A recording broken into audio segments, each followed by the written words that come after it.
frères et sœurs. Aujourd'hui, nous avons le plaisir d'accueillir un groupe de Néerlandais avec nous, donc un groupe de jeunes, pour ces cultes. Goed gaat het, ça marche? J'ai appris ça, c'est bonjour, je pense.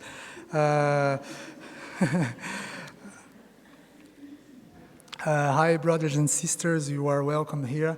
We in a Reformed Evangelical Church. God bless you. La grâce et la paix vous sont données de la part de Dieu, notre Père, et de notre Seigneur Jésus-Christ.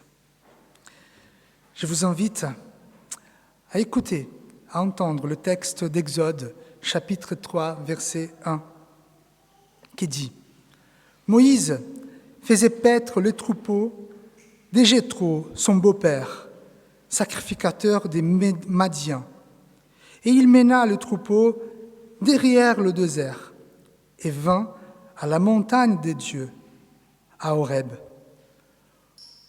L'ange de l'Éternel lui apparut dans une flamme de feu au milieu d'un buisson.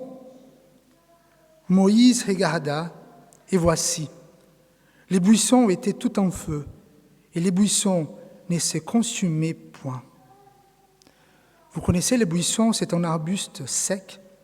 Il suffit d'une simple étincelle pour enflammer et détruire les buissons. Et en fait, c'est notre vie. Notre vie, elle est faible. Mais Dieu, quand il est présent, il est là. Il enflamme, il embrase notre vie. Et ça ne nous consomme pas. Au verset 3 dit, Moïse dit, « Je veux me détourner pour voir quelle est cette grande vision et pourquoi les buissons ne se consument point. » L'Éternel vit qu'il s'est détourné pour voir. Et Dieu l'appela du milieu du buisson et dit, « Moïse, Moïse !» Il répondit, « Me voici. » Dieu dit, « N'approche pas d'ici, ôte tes souliers de tes pieds, car le lieu sur lequel tu tiens est une terre sainte. » En fait, les souliers donnaient la stabilité, fermeté aux gens. Ôter les souliers signifiait ôter toute certitude. Et donc là, nous sommes en train de nous approcher de Dieu. Il faut ôter nos peurs, nos certitudes, parce que Dieu va nous parler. Parce que nous sommes devant l'Éternel. C'est pour ça que je vous invite à chanter les chants « Viens, ne tardez plus ». Je vous invite à vous lever. Venez comment vous êtes.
Restons encore debout. Seigneur, c'est toi qui es Dieu. Il n'y a point d'autre Dieu que toi.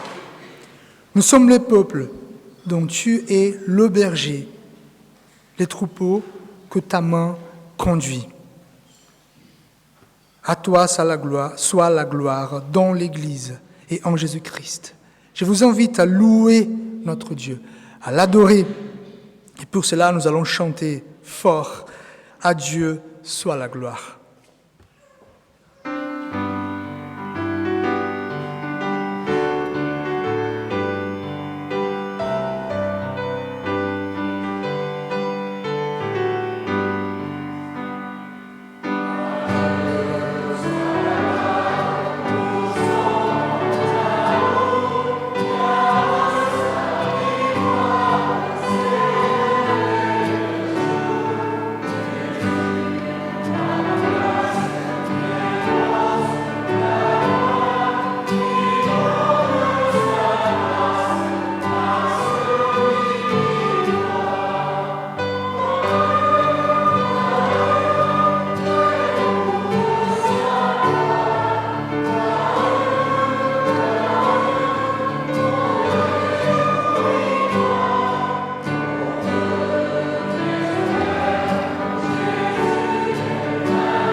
Amen. Vous pouvez vous asseoir.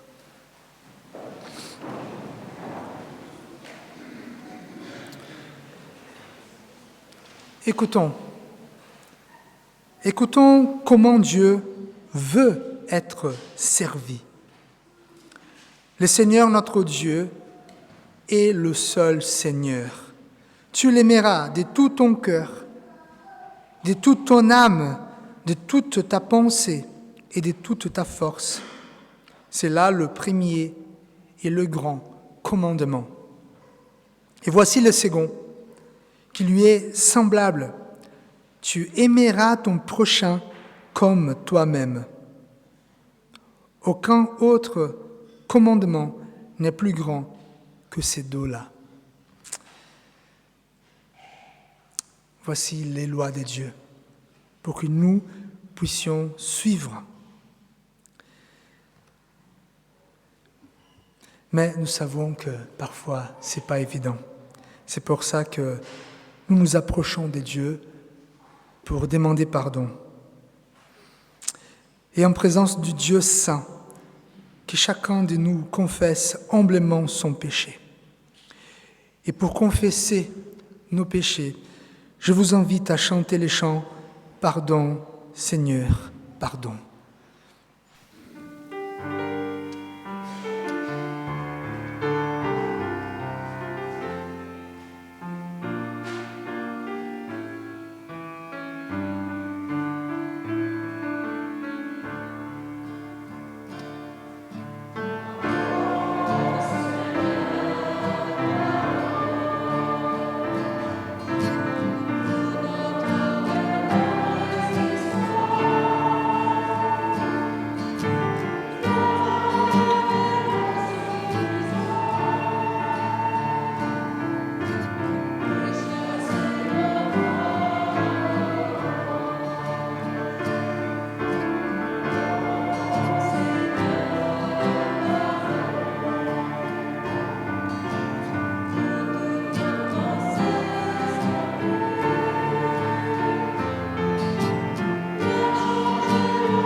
Dieu est fidèle, il nous pardonne.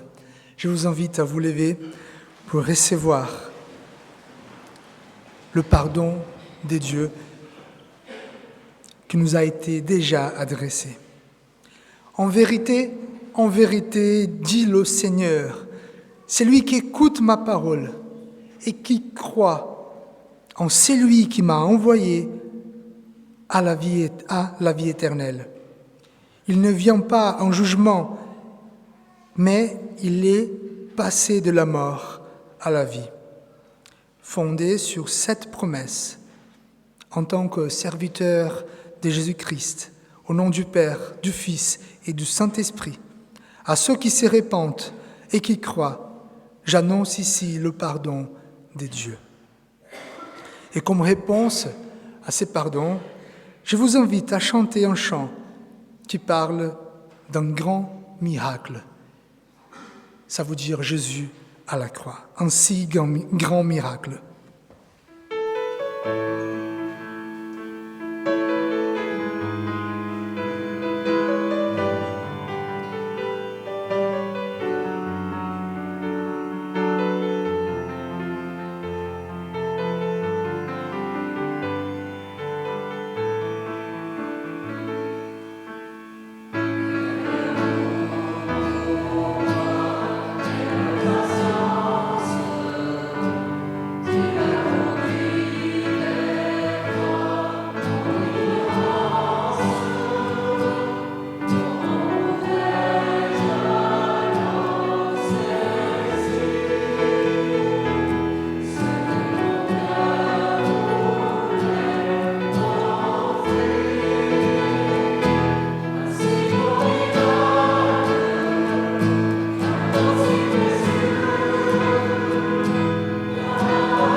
Vous pouvez vous asseoir.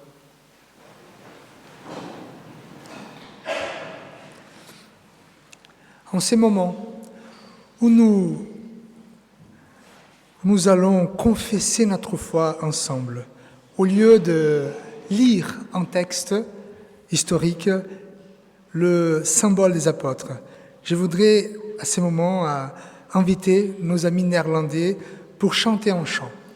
Pourquoi ? Parce que nous confessons la même foi ici en France, à Aix-en-Provence, aux Pays-Bas, au Brésil, aux États-Unis. Donc c'est un témoignage de confession de foi. Voilà, Marlous, voilà, c'est à vous. Bonjour. Donc, je vais vous présenter un petit peu qu'est-ce que c'est une association d'étudiants. Je ne sais pas si vous connaissez ça en France, mais aux Pays-Bas, on en a dans toutes les grandes villes où il y a des étudiants. Il y en a plusieurs dans chaque ville. Et en fait, c'est des associations où les étudiants se réunissent pour se retrouver entre étudiants, pour s'amuser, pour profiter de la vie, on va dire aussi, dans la jeunesse. Mais il y a aussi des groupes de discussion, ils font des sorties culturelles, ils font du bénévolat. Donc, en fait, c'est vraiment une possibilité de développer plein de choses à côté de tes études. Il y en a plusieurs qui ont tous leurs propres caractéristiques. Et il y en a aussi qui sont chrétiens. Donc, nos amis font partie d'une association chrétienne. Donc, ça veut dire qu'ils font aussi des études bibliques. Ils sont venus ici pour les vacances, mais ils ont voulu aussi consacrer un jour aujourd'hui. Donc, c'est un jour de leurs vacances, mais ils vont le consacrer pour nous rencontrer, pour s'encourager entre nous, pour vivre la fraternité en Christ. Donc, voilà, petite introduction. Donc, ils vont chanter pour nous, donc je leur laisse la parole. Jullie mogen op het podium komen.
Alors, chers frères et chères sœurs, bonjour. C'est vraiment un plaisir de passer ce dimanche dans votre église. On voudrait dire évidemment merci à Marloes Nabes de nous avoir donné l'occasion d'être présents ici pendant le service divin et de déjeuner avec vous ensuite. Comme déjà dit, nous sommes des membres d'une association d'étudiants chrétiens et le nom de notre association est Panoplia. Et c'est un mot grec qui signifie armure. Alors c'est d'Éphésiens 6. Et la chanson de notre association est donc en petite traduction de ce chapitre. Et nous espérons pouvoir le chanter aussi maintenant pour vous. Et également une autre chanson néerlandaise bien connue. Et en ce qui concerne la rencontre après le service divin, la plupart d'entre nous ne connaissent pas le français. Mais avec quelques gestes et la langue anglaise, il y a beaucoup possible. Alors, merci.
Thank you, so beautiful. Frères et sœurs, voilà, un sujet des prières. On va prier pour que nous ayons aussi des jeunes comme ça, pour chanter, pour participer de notre Église. Et maintenant, nous allons passer au moment des offrandes. Donc là, les paniers, les corbeilles ne sont pas là. Ouais, donc...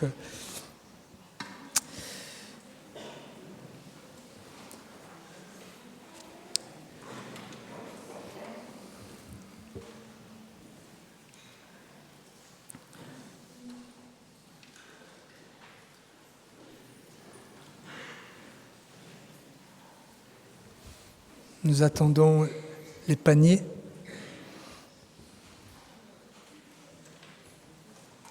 Voilà.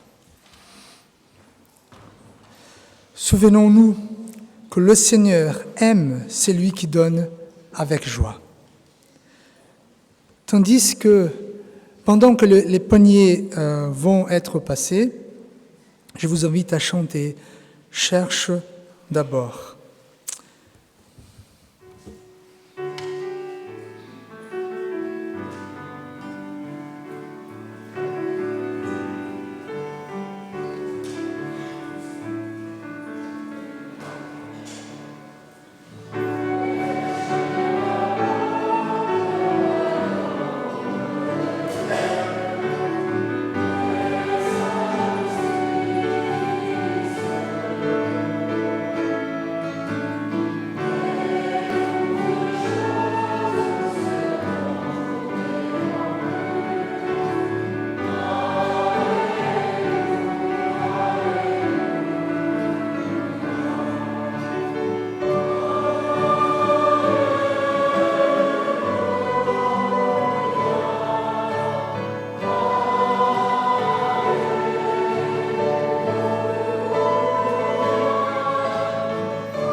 Je voudrais inviter les enfants pour venir et aussi les professeurs,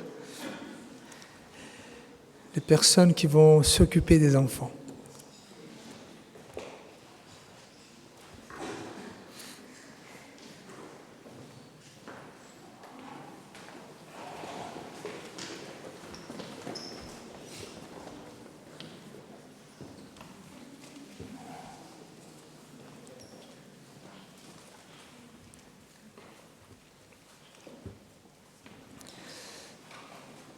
Prions. Seigneur, Dieu d'amour, nous te remercions parce que tu nous parles et tu parles aussi aux enfants afin qu'ils puissent comprendre et aussi avoir leur cœur transformé et aussi avoir la foi et aussi témoigner auprès de ses amis et ses copains. Seigneur, sois avec nous ici, au temple, mais sois aussi avec les enfants. Viens et parle, et nous parle, Seigneur. Nous te prions au nom de Jésus. Amen. Et je voudrais inviter Yannick Ambert. Bon, je ne sais pas, peut-être que vous ne le savez pas, Mais Yannick, c'est l'un des professeurs à la faculté Jean Calvin. Donc voilà, merci beaucoup d'accepter de nous apporter la parole de Dieu.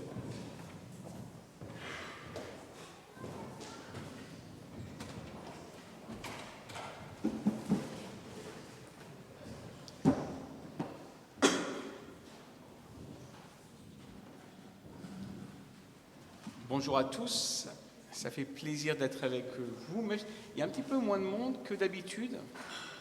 Alors je pensais que le Cantique des Cantiques effraierait peut-être les enfants, mais peut-être que ça a effrayé tout le monde en fait. Ou alors c'est la pluie. Special greetings to you also, and I think you have on your phones, okay, so I won't worry if you're playing on your phone during the year. I've been warned.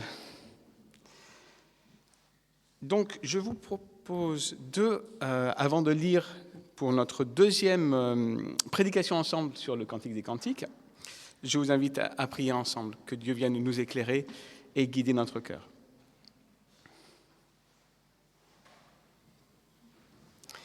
Viens Seigneur, viens nous éclairer. Viens notre Dieu, toi notre Père, viens nous éclairer.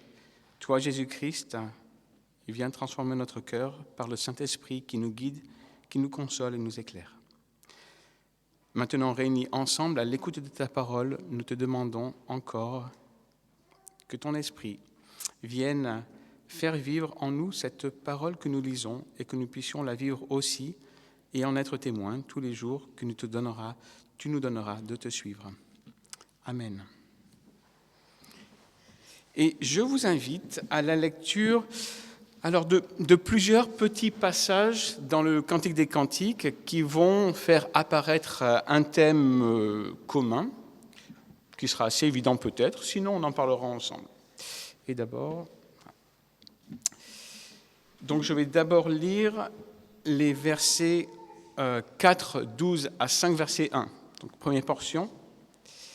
Et à chaque fois, je dirai qui parle, le bien-aimé, la bien-aimée, bien que ce ne soit pas dans le texte hébreu, donc c'est aussi une sorte d'arrangement. On essaie de savoir qui parle à partir de 4.12 pour le moment. Le bien-aimé. Tu es un jardin clos, ma sœur, ma fiancée. Une fontaine close, une source scellée. Tes ruisseaux arrosent un verger de grenadiers aux fruits exquis avec des troènes et du nard et du safran, des roseaux aromatiques, de la cinnamone, avec tous les arbres qui donnent de l'encens, de la myrrhe, de l'aloès, avec tous les meilleurs aromates. C'est une source de jardin, c'est un puits d'eau vive, ce sont les ruissellements du Liban. La bien-aimée. Éveille-toi, vent du nord, viens, vent du sud, souffle sur mon jardin et que ses aromates s'en exhalent, que mon bien-aimé entre dans son jardin et qu'il mange de ses fruits exquis. Le bien-aimé, 5 verset 1. J'entre dans mon jardin, ma sœur, ma fiancée, je recueille ma myrrhe avec mes aromates, je mange mon rayon de miel avec mon miel, je bois mon vin avec mon lait. Mangez, amis, buvez, enivrez-vous de tendresse. Je passe à 5 versets 5 à 7. Toujours la bien-aimée. Je me suis levé pour ouvrir à mon bien-aimé et de mes mains a coulé la myrrhe. De mes doigts, la myrrhe s'est répandue sur le verrou. J'ai ouvert à mon bien-aimé. Mais mon bien-aimé avait tourné le dos. Il était parti. Ses paroles me faisaient rendre l'âme. Je l'ai cherché et je ne l'ai pas trouvé. Je l'ai appelé, il ne m'a pas répondu. Les gardes qui font le tour de la ville m'ont rencontré. Ils m'ont frappé, ils m'ont blessé. Ils m'ont enlevé mon châle, eux, les gardes des murailles. La bien-aimée, 6, versets 2 et 3. Mon bien-aimé est descendu à son jardin, au parterre d'aromates, pour faire paître son troupeau dans le jardin et pour cueillir des lys. Je suis à mon bien-aimé, et mon bien-aimé est à moi. Il fait paître son troupeau parmi les lys. La bien-aimée toujours, un peu plus tard, 6, versets 11 et 12. Je descends au jardin de noyer pour voir les jeunes pousses au ravin, pour voir si la vigne bourgeonne, si les grenadiers fleurissent. Là, je te donnerai mon amour. Et dernier passage que nous lirons, aussi la bien-aimée, au chapitre 7, les versets 11 à 14, qui fait écho à ce qu'on vient de lire. Je suis à mon bien-aimé et ses désirs se portent vers moi. Viens, mon bien-aimé, sortons dans les champs, passons les nuits dans les villages. Au petit matin, nous irons dans le vignoble, voir si la vigne bourgeonne, si la fleur s'ouvre, si les grenadiers fleurissent. Là, je te donnerai mes caresses. Les mandragores exhalent leur parfum, et nous avons à nos portes tous les fruits exquis, les nouveaux comme les anciens. Mon bien-aimé, je les ai réservés pour toi. Voici jusque-là la lecture de la parole de Dieu. Alors je remarquais avant le début du culte à Henri que finalement les quelques épisodes de pluie en ce moment vont faire du bien au jardin, et particulièrement à nos bien-aimés iris qui sont sur le point de fleurir. Et je dis bien-aimés parce qu'on a un parterre d'iris derrière chez nous, que certains de mes étudiants peuvent voir en ouvrant les volets le matin, que certains de mes collègues peut-être distinguent derrière le bureau. En particulier, je suis attaché à mes iris parce qu'il y a un petit coin science-fiction, puisqu'il y a deux variétés, un qui s'appelle le Faucon Millennium et l'autre qui s'appelle l'Enterprise, le vaisseau de Star Trek. Donc j'ai encore plus d'appréciation pour mon jardin, qui rejoint une autre partie de ce que j'aime, la science-fiction. Et j'avoue que c'est quand même particulièrement rafraîchissant, plaisant, d'avoir ce jardin-là.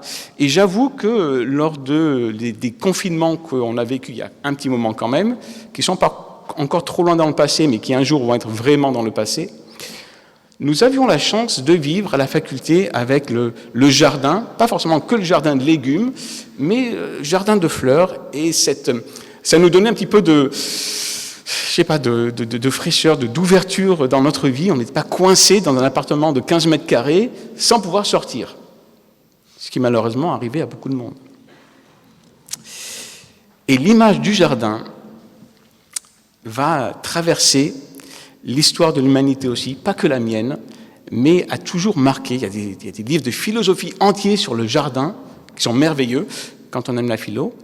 Il y a aussi des romans, des poèmes, en particulier le Cantique des Cantiques, dont l'une des images majeures qui traverse le livre, c'est le jardin. Une image de jardin qui est riche, qui est divers, qui est multiple, ce jardin-là. C'est à la fois le jardin qui se trouve dans la ville, c'est aussi le jardin qui est la campagne environnante, qui est travaillée par les êtres humains. Le bien-aimé, la bien-aimée descendent à un jardin d'aromates. Parfois, on a l'impression que le jardin est dans la ville même de Jérusalem. Le jardin est de toute façon, dans le Cantique des Cantiques, ce lieu de beauté, de plaisir, de désir, là où l'amour du bien-aimé et de la bien-aimée va pouvoir pleinement s'épanouir. C'est là, dans le jardin, que l'amour peut vraiment s'offrir l'un à l'autre. Ce n'est pas finalement dans l'image de la ville, c'est dans le jardin. Et d'ailleurs, la bien-aimée, elle, est régulièrement, tout le temps comparée à un jardin dans le Cantique des Cantiques, et en particulier dans ce poème, dans les versets 4, 12 et les versets suivants. C'est peut-être aussi parce que dans le contexte dans lequel vivait ce peuple d'Israël, un jardin au milieu peut-être d'un endroit plus désertique est frappant. C'est là où il y a la vie. C'est là où toutes choses peuvent s'épanouir, resplendir. Et l'auteur du Cantique des Cantiques, ce poète, va utiliser tous les sens humains pour décrire ce qu'est ce jardin.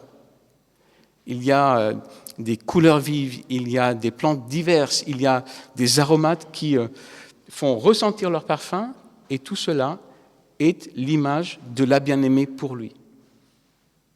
Où le désir de la bien-aimée va toucher tous ses sens. Pas étonnant non plus du coup que l'amour entre le bien-aimé et la bien-aimée puisse se donner pleinement dans un jardin, dans le jardin, lequel, on ne sait pas, mais dans le jardin. L'image du jardin, c'est celui de l'amour plein, entier, qui se donne librement, dans une forme on a presque l'impression d'innocence qui qui peut-être pourrait être, non sans rappeler, ce jardin d'origine, hein, Éden, où l'homme et la femme vivaient une pleine communion. Une pleine communion, sans honte, sans risque aussi d'oppression, de malentendus, de tension, l'amour plein, entier, innocent, qui est attaché à l'image du jardin dans le Cantique des Cantiques. Image d'amour et de communion, image de plein épanouissement, oui, pour cet homme et cette femme, pour le bien-aimé et la bien-aimée. Et cependant, n'y a-t-il dans ce livre et dans ces passages que nous avons lus, le jardin n'est-il que l'amour, même physique, qui se donne entre la bien-aimée et la bien-aimée? Il y a plus. Vous vous rappelez que la dernière fois, j'avais utilisé cette image le papier calque, hein, sur lequel on peut avoir un dessin et l'autre qui vient se réimprimer par-dessus, les deux se complétant. Et il y a ici ce même phénomène que nous voyons dans cette image du jardin, décrit régulièrement dans le Cantique des Cantiques, qu'il soit l'image de la bien-aimée ou qu'il soit l'image de l'amour qui se donne entre le bien-aimé et la bien-aimée. Il y a quelque chose qui se joue, une sorte de papier calque qui est ici, qui touche aussi à la manière dont la poésie fonctionne, des images qui nous rappellent, qui touchent notre mémoire, qui aiguisent notre mémoire. Et bien sûr, si je vous dis le jardin dans la Bible, ça vous fait penser à quoi d'autre? Le jardin d'Éden vous vient à l'esprit. Et il y a peut-être quelque chose là qui justement vient en arrière-plan, qui, sans nier la force et l'intensité pure et innocent peut-être de ce désir humain, vient l'illuminer d'une autre manière. C'est le jardin où il y avait d'abord communion entre l'homme et la femme, en même temps que la communion entre l'être humain et Dieu. Et le désir intense des deux bien-aimés, c'est aussi peut-être d'une manière le désir intense entre le croyant et son Dieu, entre le peuple et son Dieu. Et d'ailleurs, cette communion-là, il me semble, est accentuée et rappelée par des mots qui, pour le lecteur averti, alors le lecteur, oui, ou l'auditeur averti, dont l'hébreu était une langue familière, ce qui n'est pas notre cas nécessairement, avec quelques images qui revenaient. Et ce rappel poétique est là présent et nous ramène à la fois à l'image du jardin, mais aussi, étrangement, et peut-être qu'il y a une raison, mais étrangement, à l'image du tabernacle et du temple. La manière dont le jardin est décrit n'est pas sans rappeler le tabernacle et le temple. Et le poète, qui est un excellent poète, il utilise tout ce qu'il a à sa disposition, rimes, mais aussi petits mots qui, mis dans le texte, servent de déco à autre chose, ce que tous les poètes font.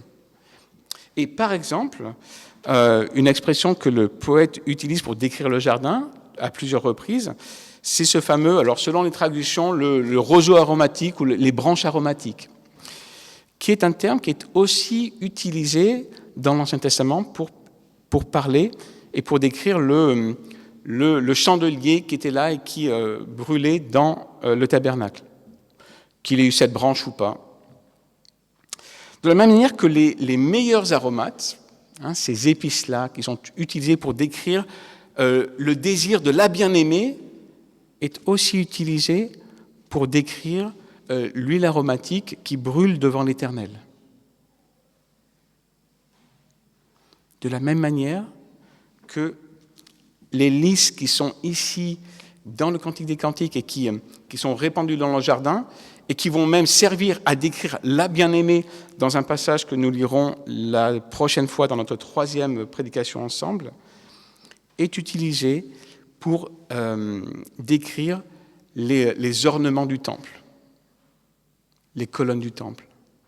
Comme si, dans certains mots qui reviennent régulièrement dans la description de la bien-aimée et du bien-aimé, de leur amour et de leur amour qui se donne dans le jardin, on avait peut-être en arrière-plan, sans nier ce qui se présente à nous et cet amour désirable du bien-aimé et de la bien-aimée, on avait en arrière-plan l'image du tabernacle du temple, du jardin d'Éden, c'est-à-dire de l'amour de Dieu pour les êtres humains.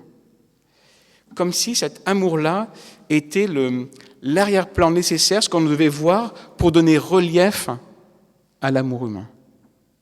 Et il y a quelque chose de la communion là de Dieu avec son peuple dans le temple, dans le tabernacle, qui est ici et qui illumine d'une autre manière ce que le texte dit de l'amour humain entre le bien-aimé et la bien-aimée.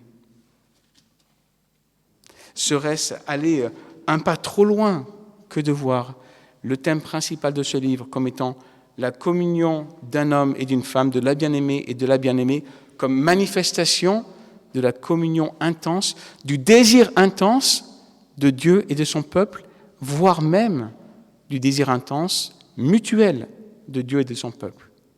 Pas simplement de nous pour Dieu, mais aussi de Dieu pour nous. L'accent sur cette communion-là que nous avons et que le bien-aimé et la bien-aimée ont dans le jardin est aussi accentué ou mis en relief par le contraste qu'on peut quand même ressentir quand on lit le livre en entier, plusieurs fois pour s'en imprégner, entre le jardin, soit le jardin donc, qui est la bien-aimée ou le jardin où leur amour se donne, et la ville. La ville qui attend peut-être le mariage de Salomon. On a une description de la montée de Salomon avec toute son armée, ses suivants, etc. On a une ville dans laquelle il y a cet autre répondant, que ce soit peut-être les filles de Jérusalem, que certaines traductions le mettent entre parenthèses, qui ont petite voix sarcastique. Quand la bien-aimée ne sait plus où est sa bien-aimée, quand la bien-aimée ne sait plus où est son bien-aimé, oui, c'est ça. Vous avez les filles de Jérusalem qui, selon la manière dont on le lit, soit elles sont là pour aider, dis-nous où il est, on va t'aider à le chercher, toi la plus belle des femmes. J'ai parfois l'impression que les filles de Jérusalem, cette autre voix-là qui se fait entendre, est plutôt un petit peu sarcastique. Si l'amour de la bien-aimée et du bien-aimé était aussi fort, ils seraient ensemble. La bien-aimée a perdu son bien-aimé. Les filles de Jérusalem, c'est un petit peu le sarcasme dans une pièce de théâtre. Hein. Il y a toujours un petit quelque chose là qui vient troubler l'amour du bien-aimé et de la bien-aimée. Et les gardes de la ville sont là aussi, alors que la bien-aimée va chercher son bien-aimé, que son désir la pousse à le chercher, les gardes la prennent et la violentent. L'image de la ville n'est pas très positive. C'est pas le lieu où l'amour de la bien-aimée et du bien-aimé va pouvoir s'épanouir. Ce n'est pas là. C'est dans le jardin. Et là, il y a un petit contraste qui est établi pour vraiment renforcer le fait que pour nous qui le lisons, le jardin, c'est le jardin de l'amour. C'est là qu'il peut se trouver, c'est là qu'il va être pleinement vécu, c'est là que le désir de celui qui aime doit se tourner. Et c'est pour cela que nous avons la bien-aimée qui descend à son jardin. Le bien-aimé va descendre à son jardin, il va manger des fruits de son jardin. L'amour de sa bien-aimée. La communion dans le jardin. L'amour que nous avons les uns pour les autres aussi, peut-être même déjà anticipé ici. Car si le jardin, dans le Cantique des Cantiques, que ce soit la bien-aimée ou l'amour qui se donne, est lié au jardin et que ce jardin nous renvoie à la communion que nous avions et qui est décrite par la figure du temple et du tabernacle, l'amour du bien-aimé et de la bien-aimée n'est-il pas d'une certaine manière l'amour que le peuple de Dieu a pour Christ, Christ pour nous, mais aussi nous les uns pour les autres? Est-ce que l'amour désirable de Christ, qui est en arrière-plan de ce Cantique des Cantiques, qui en fait est peut-être même quelque chose qui traverse dans les images utilisées le Cantique des Cantiques, est-ce qu'il ne nous encourage pas à voir que dès maintenant, ici, dans cette communauté chrétienne que nous formons, l'amour pur et innocent que nous pourrons revivre dans le jardin vers lequel Christ nous guide. Vous savez, ce jardin que nous retrouvons dans le livre de l'Apocalypse, dans le chapitre 22, dans cette ville et dans ce jardin, dans lequel une rivière coule, dans lequel des fruits sont là, et des arbres sont là, et dont les fruits servent à la guérison des nations. Dans ce jardin vers lequel Christ nous reconduit. Est-ce que ce jardin-là n'est déjà pas ici et maintenant, dans l'assemblée, dans l'amour fraternel que nous formons et que nous avons les uns pour les autres? Ne devons-nous pas maintenant goûter les premiers fruits, les avant-goûts, peut-être même en Christ et par son esprit, les prémices de cet amour plein et entier que nous aurons les uns pour les autres dans le royaume, dans ce nouveau jardin vers lequel Christ nous conduit? Est-ce que finalement, l'amour intense, désirable, qui est le cœur vivant du Cantique des Cantiques, n'est-ce pas d'une certaine manière ce que nous devons avoir les uns pour les autres? Sans nier la réalité de cet amour physique qui va se donner entre le bien-aimé et la bien-aimée. N'y a-t-il pas aussi cet amour fraternel plein et entier? Amour qui est celui qui est déjà là, présent dans l'adoration du peuple de Dieu, avec le tabernacle et le temple, et maintenant dans ce temple que nous nous formons. Le Cantique des Cantiques n'est peut-être pas seulement, et n'est pas seulement cet amour humain qui se donne. Il l'est, et peut-être que c'est allé trop rapidement que d'effacer cette force-là et cette légitimité qu'il y a à avoir dans le texte un réel amour humain qui se donne. Et en même temps, il y a aussi une réalité qui est celle d'un livre, peut-être bien étrange a priori, le Cantique des Cantiques, qui est pour nous tous, quelle que soit notre situation, mariés, pas mariés, célibataires, ce texte-là est pour nous tous. Parce qu'il est d'abord le livre de l'amour, de la communion avec Dieu. Il est les deux. Il est les deux. Et nous nous attachons à cet amour auquel Dieu nous appelle. À désirer Dieu, à désirer Christ, avec toutes les images que le Cantique des Cantiques utilise. Et à travers ce désir de Dieu, aussi désirer l'amour fraternel. Car il n'y a pas de vrai désir et amour de Dieu s'il n'y a pas amour fraternel. Les deux vont ensemble. L'amour de Dieu et du prochain, l'amour de Dieu, des frères et sœurs en particulier. Le Cantique des Cantiques, le livre de l'amour, qui met en avant, qui met en relief cette communion intense dans le jardin de l'amour, qui était celui d'Éden, qui est celui décrit dans le Cantique des Cantiques, mais qui est aussi celui vers lequel Christ nous conduit. Et c'est celui que nous attendons. Et c'est là, dans ce jardin que Christ ouvrira devant nos yeux un jour, que se verra pleinement, enfin, l'amour fraternel. Mais, frères et sœurs, commençons déjà à le vivre maintenant, car l'amour fraternel, le désir de l'amour pour les autres, est le signe que nous sommes les disciples de Jésus-Christ. Amen.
Le monde passe par un moment difficile.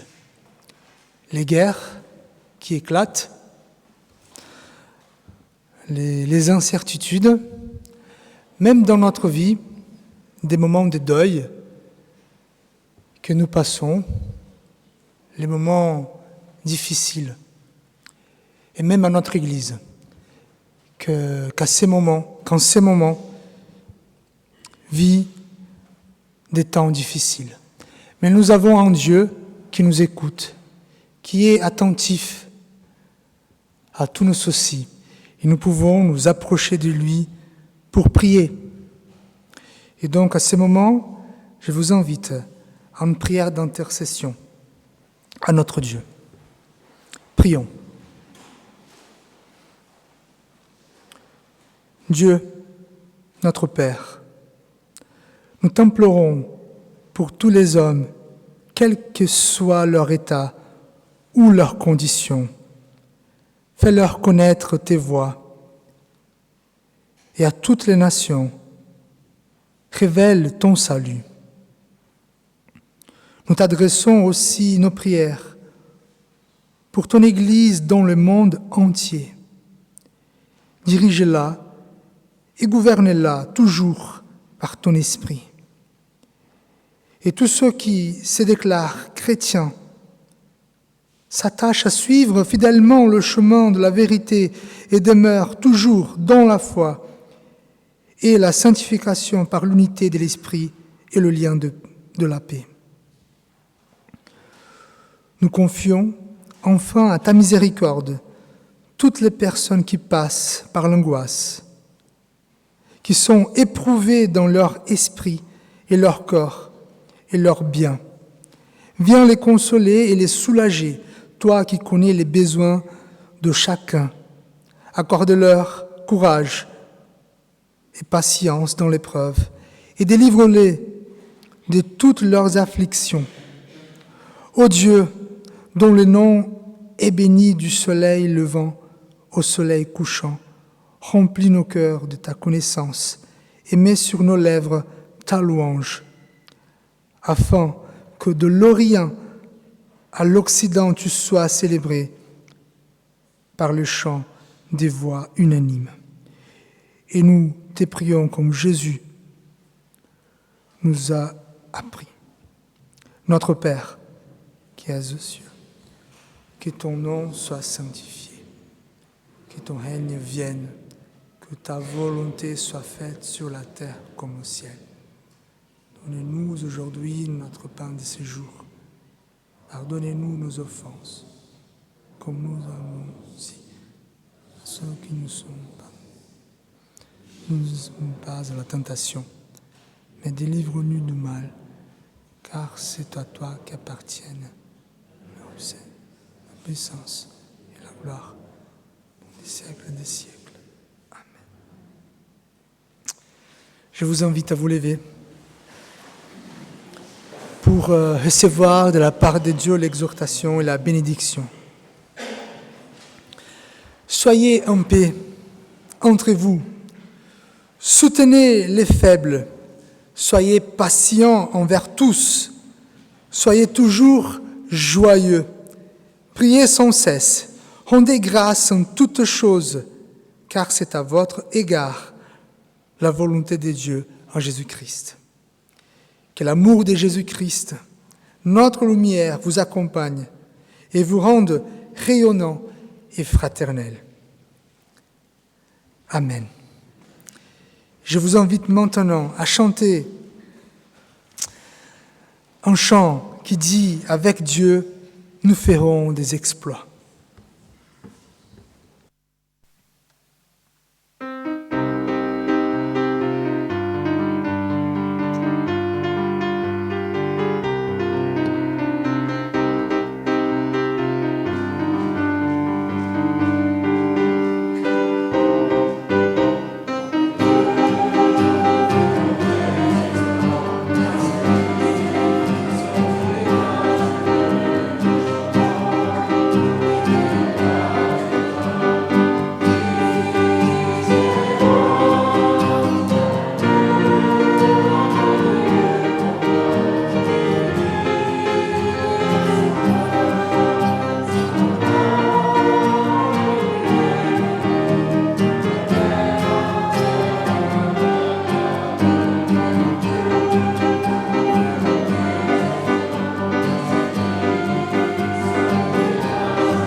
quelques informations pour le repas au presbytère.